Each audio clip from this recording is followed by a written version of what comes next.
రైతుల పరిస్థితి పట్ల కనీస సానుభూతి కూడా రాష్ట్ర ప్రభుత్వం చూపెట్టలేదు.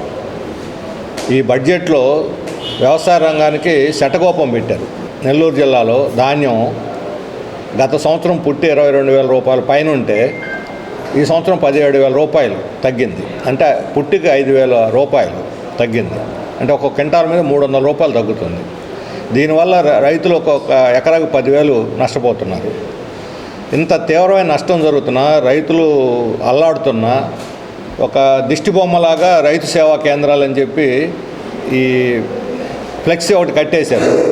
అక్కడ రైతులు తీసుకురావటం లేదు, తీసుకురామని చెప్పలేదు, కరపత్రాలు పంచలేదు. అక్కడ ఏమి ఒక్క గింజ అంటే ఒక గింజ కూడా కొనకుండా రైతులను వాళ్ళు ఏ విధంగా ఆదుకుంటారు? అసెంబ్లీలో మాత్రం ఘనంగా ప్రకటన చేసేస్తారు, ప్రతి గింజను కొంటాం, రైతులను ఉద్ధరిస్తాం. ఇక్కడ పోతే రైతులు ఏడుపే తక్కువగా ఉంది. కార్మికులకి కనీసం వేతనాలు, నిర్వాసితులకి వాళ్ళకి అసలు 20 ఏళ్ల క్రితం తప్ప ఇంతవరకు ప్యాకేజ్ అప్డేట్ లేదు. అప్పుడెప్పుడో నిర్ణయించాం 6 లక్షలు అదే ఇస్తామన్నారు. ఈ లోపల 10 లక్షలు ఇస్తామని ప్రభుత్వం ప్రకటించింది. సున్నా చుట్టేశారు. వాళ్ళు ఎట్లా పోవాలి? 2 లక్షల కుటుంబాలు గోదావరిలో కలిపేస్తారా? ఈరోజు కార్మికులకి వేతనాల గురించి కార్పొరేట్లకు వరాలు ప్రకటించినటువంటి 2,000 కోట్ల వరాలు ప్రకటించిన వాళ్ళు కాంట్రాక్ట్ కార్మికులు, ఆప్కాస్ ఉంది, మున్సిపల్ వర్కర్స్, ఆప్కాస్ ఉండాలని వాళ్ళు కోరుకుంటున్నారు. 1% వాళ్ళు తీసుకుంటారు, ఖర్చు కింద ఇస్తుంది గవర్నమెంట్. ఇప్పుడు వాళ్ళు ఎవరికో తెలుగుదేశం వాళ్ళకి, వాళ్ళ పార్టీ నాయకులకి కాంట్రాక్ట్ ఇవ్వడం కోసం ఆప్కాస్ని తీసేసి మరలా కాంట్రాక్ట్ పద్ధతిని ప్రవేశపెడతారట.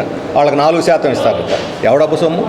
ఆధునికీకరణ పెరిగే కొద్దీ, టెక్నాలజీ పెరిగే కొద్దీ శ్రమ తగ్గాలి, ఉత్పత్తి పెరుగుద్ది, ఉత్పాదకత పెరుగుద్ది. ఎవరి వల్ల ఉత్పత్తి పెరుగుతున్నది? వీళ్ళు ఖాళీగా ఉండి సోమరిపోతులు అయితేనా?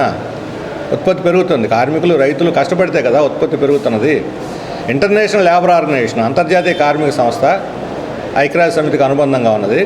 వాళ్ళు చెప్పింది కార్మికులు వారానికి 35 గంటలు పనిచేసి సరిపోద్ది. 5 రోజుల పని 7 గంటలు రోజుకి, 5 రోజులకి 7 35, మిగతా రోజుల వాళ్ళకి విశ్రాంతి ఇవ్వాలి, వాళ్ళ ఆరోగ్యాలు కాపాడుకోవాలి. ఇప్పుడు 40 ఏళ్ళకి ముసలోళ్ళు అయిపోతున్నారు.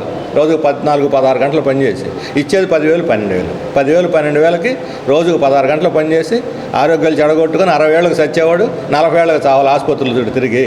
కొన్ని కనీసం ఆసుపత్రులు ఏమైనా వైద్యం ఉందంటే అది లేదు, పిల్లలకు చదువు ఉందా అది లేదు. మీరు వాళ్ళు అందరూ కూడా మోడీ చెప్పినట్టు ఆడుతున్నారు. అదాని ప్రయోజనాల కోసం రాష్ట్రాన్ని తాకట్టు పెడుతున్నారు. అదాని కోసం రాష్ట్రాన్ని తాకట్టు పెట్టేటువంటి వాళ్ళకి మంచి పరిపాలన అంటే అది భ్రష్టు పట్టిపోయే ప్రభుత్వమే. ఇప్పటికైనా 9 నెలలు చాలా తక్కువ సమయం. మీరు ఇప్పటికైనా సర్దిద్దుకొని ఇచ్చిన వాగ్దానాలు అమలు చేయండి. అదాని కోసం, మోడీ కోసం పరిపాలన చేయొద్దు, ప్రజల కోసం పరిపాలన చేయండి. మీరు అదానిని, మోడీని వదిలేసి ప్రజల కోసం పనిచేయడం మొదలు పెడితే మీరు ప్రజారంజకంగా మీ పరిపాలన ఉంటుంది. ఇప్పటికైనా ఆత్మపరిశీలన చేసుకొని తెలుగుదేశం ప్రభుత్వం తన విధానాలు మార్చుకోవాలి.